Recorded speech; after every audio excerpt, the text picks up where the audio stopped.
Assalamualaikum warahmatullahi wabarakatuh. Apa kabar semua? Semoga kamu sehat semua pada hari ini dan dapat menjalankan aktivitas sebagaimana biasa. Baik anak sekalian, pada pertemuan kali ini kita pembahasan tentang akidah akhlak masih seputar tentang ilmu kalam, ya, dan melanjutkan pembahasan kita di pekan lalu, di mana pekan lalu kita sempat menyinggung tentang aliran ilmu kalam yaitu Khawarij, Murji'ah, dan hari ini kita akan membahas tentang Syiah dan Jabariyah. Tapi sebelum itu, mari kita simak dulu tentang kompetensi dasar yang harus anak-anakku sekalian peroleh dalam pembelajaran ini. Yang pertama adalah menganalisis sejarah, kemudian tokoh utama, dan ajaran pokok aliran Syiah dan Jabariyah. Kemudian tujuan pembelajarannya adalah anak-anak sekalian diharapkan mampu untuk mengetahui adanya aliran-aliran dalam ilmu kalam, dan yang kedua membiasakan diri untuk menghargai perbedaan dalam kehidupan di tengah masyarakat. Baiklah sekalian, mari kita lihat tentang aliran ilmu kalam yang ketiga, yaitu Syiah. Bisa kamu amati dari gambar ini, ya, gambar bagaimana para ulama Syiah dia memperhatikan semacam peninggalan gitu ya, peninggalan sejarah. Tapi yang lebih penting daripada itu, kita lihat dulu adalah makna Syiah itu sendiri, yang menurut bahasa berarti pembela dan pengikut seseorang.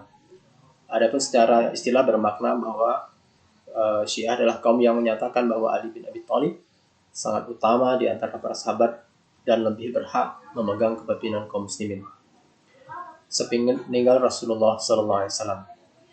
Kita ketahui bersama bahwasanya aliran Syiah ini muncul ketika terjadi tahkim atau arbitrase antara Khalifah Ali bin Abi Thalib dan Muawiyah bin Abi Sufyan, seorang gubernur Damaskus ketika itu.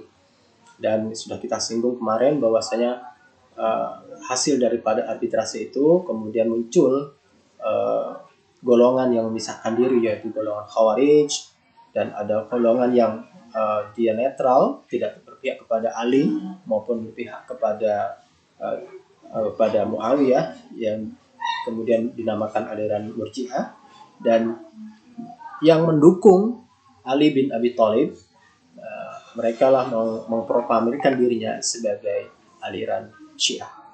Dan kemudian lambat laun Syiah ini awalnya berupa perjuangan politik gitu ya, tapi kemudian menjadi aliran dalam ilmu kalam. Kemudian kita lihat bagaimana aliran Syiah, pemikiran-pemikiran aliran Syiah. Yang pertama adalah imam adalah sebutan bagi pemimpin mereka. Ya, menjadi pemimpin mereka itu dipanggil dengan imam, gelarnya imam. Walaupun kemudian nanti ada presiden, ya, ada presiden, tapi pemimpin tertinggi di negara itu adalah imam. Kita ambil contoh sekarang negara Syiah itu adalah Iran, ya.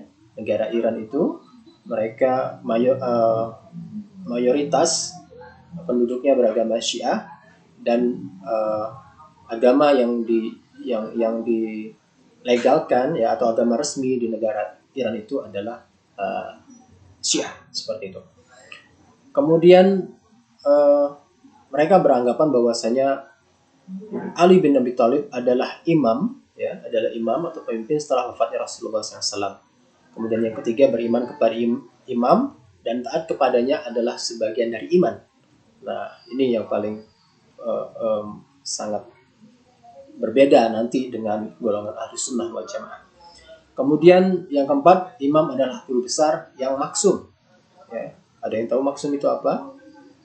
Ya, maksum itu adalah orang yang bebas dari kesalahan-kesalahan.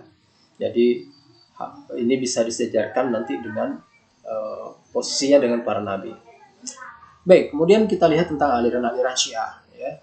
Aliran Syiah itu terbagi menjadi dua yang besar, yaitu yang pertama adalah aliran Zaidiyah dan yang kedua adalah aliran Ghaliyah.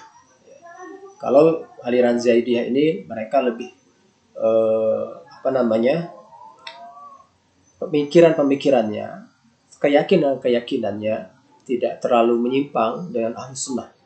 Ya, dan ahli sunnah yaitu orang-orang yang menghidupkan sunnah-sunnah Nabi. Dan mereka tidak mengangkat imam-imamnya sampai pada martabat kenabian. Ya. Sampai ke kenabian. Apa tadi martabat kenabian? Ya, itu tadi maksum. Ya. Kemudian dan aliran Syiah Zaidiyah ini mereka tidak mengkafirkan sahabat-sahabat Rasulullah. Ya, terutama khalifah setelah meninggalnya Rasulullah itu seperti Umar bin Khattab, Abu Bakar As-Siddiq, kemudian Utsman bin Affan, mereka mengakui itu ya dan tidak mengkafirkannya. Berbeda nanti dengan golongan satu lagi, yaitu apa dia? Golongan Ghaliyah.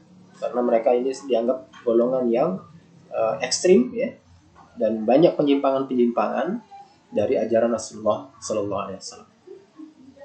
Kemudian sekalian, menurut Asy-Syahrastani, salah satu firqah mereka yaitu As-Sabaiyah, ya, yaitu pengikut Abdullah bin Sabah yang konon pernah berkata kepada Sayyidina Ali, anta, yang berarti engkau adalah Tuhan. Ya. Ini adalah salah satu ungkapan yang luar biasa ya bagi aliran Ghaliyah yang mereka pecah lagi menjadi sekte, namanya sekte As-Sabaiyah ya. Karena disandarkan kepada nama pendirinya yaitu Abdullah bin Sabah. Dan sementara itu ada sekte Kattabiyah, adalah penganut aliran Abu Al-Khattab Al-Asyadi yang menyatakan bahwa Ja'far Asy-Syadiq dan leluhurnya adalah Tuhan. Ja'far Asy-Syadiq ini adalah pamannya Rasulullah SAW. Ya. Kemudian sementara itu Imam Ja'far mengingkari dan mengutuk kelompok ini. Ya, jadi Imam Ja'far sendiri dianggap sampai derajatnya mendekati Tuhan gitu ya, bahkan Tuhan. Tetapi justru Imam Ja'far ketika itu beliau mengingkari dan mengutuk kelompok ini yang beranggap berlebih-lebihan tadi. Sehingga kelompok ini kemudian memisahkan diri dari imam tadi ya dan mengangkat dirinya sendiri sebagai imam. Jadi siapa dia? Ya Abu Al-Khattab tadi, mengangkat dirinya sendiri menjadi imam. Jadi sampai hari ini sekalian banyak sekali aliran-aliran yang pecahan daripada Syiah ini tadi. Ada tadi kita yang besar tadi Zaidiyah, Ghaliyah, nanti kemudian ada Al-Kattabiyah, Al-Asadin tadi ya, Al-Kattabiyah, kemudian nanti ada Rafidah, dan nanti bisa anak-anak sekalian lihat lagi di bukunya atau di referensi yang lain. Ini kemudian kita bisa lihat salah satu kebiasaan-kebiasaan mereka ya, yang menyimpang dari ajaran Ahlussunnah wal Jamaah, yaitu mereka melakukan nikah mut'ah ya, nikah mut'ah. Jadi nikah mut'ah ini setara dengan disamakan dengan nikah kontrak ya. Nikah kontrak, jadi wanitanya menikah dengan jangka waktu tertentu. Dibayar maharnya, kemudian dengan jangka waktu tertentu. Setelah habis masa waktu tersebut, maka secara otomatis dia bercerai atau berpisah. Dan tentu ini sangat merugikan bagi pihak perempuan, karena seandainya terjadi sesuatu pada dirinya, maka tidak ada pembelaan ya, karena dianggap sudah selesai gitu dengan pernikahan tadi. Seandainya kita katakanlah mungkin contoh kecilnya wanita tadi hamil, maka ketika kontrak itu sudah habis, maka secara otomatis dia akan berpisah gitu ya, dan mengandunglah anak tadi gitu kan, sehingga hak-hak dirinya dan anak tadi tidak bisa dipenuhi. Kemudian salah satu lagi yang ekstrim adalah ini gambar yang nomor 2. Mereka melakukan kegiatan peringatan hari Asyura ya, di mana mereka beranggapan bahwa hari itu pemimpin mereka yaitu cucu Rasulullah ya, Husain bin Ali bin Abi Thalib meninggal dunia, dan oleh karena itu mereka ikut berduka cita, yaitu ikut ingin merasakan bagaimana sakitnya Imam Hussein bin Ali bin Abi Thalib dengan cara apa? Mereka melukai dirinya sendiri. Dan tentu ini sangat dilarang dalam Islam. Ya. Sebagaimana Allah SWT berfirman, ya, janganlah kalian menjatuhkan diri kalian kepada kebinasaan. Jadi kita dilarang untuk mencampakkan diri kita, meletakkan posisi diri kita kepada hal yang bisa membinasakan diri kita. Ya, dan ini dilarang. Seperti itu. Maka ini adalah contoh kedua bagaimana ajaran Syiah itu memiliki ajaran yang ekstrem. Ini untuk Syiah.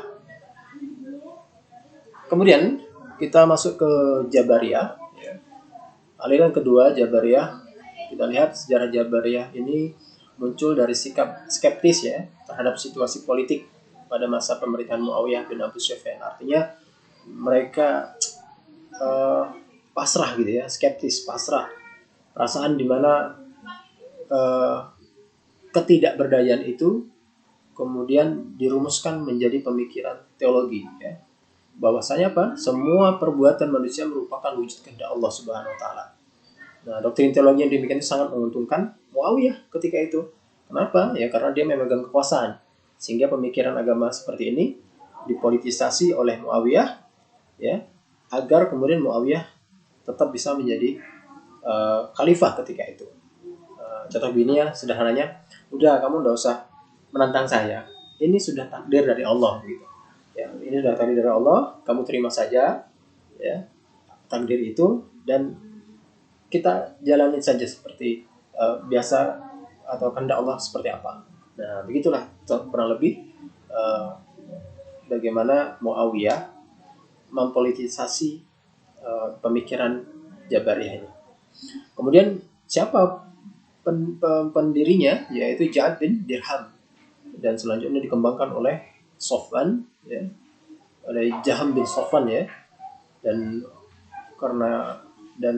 oleh karena itu aliran ini juga disebut dengan aliran Jahmiyah. Aliran Jahmiyah. Kemudian kita lihat apa saja doktrin ajaran Jabriyah. Doktrinnya, menurut ahli Jabriyah, manusia tidak mempunyai kemampuan untuk mewujudkan perbuatannya. Ya, jadi kita tidak memiliki kemampuan untuk mewujudkan perbuatan kita sendiri.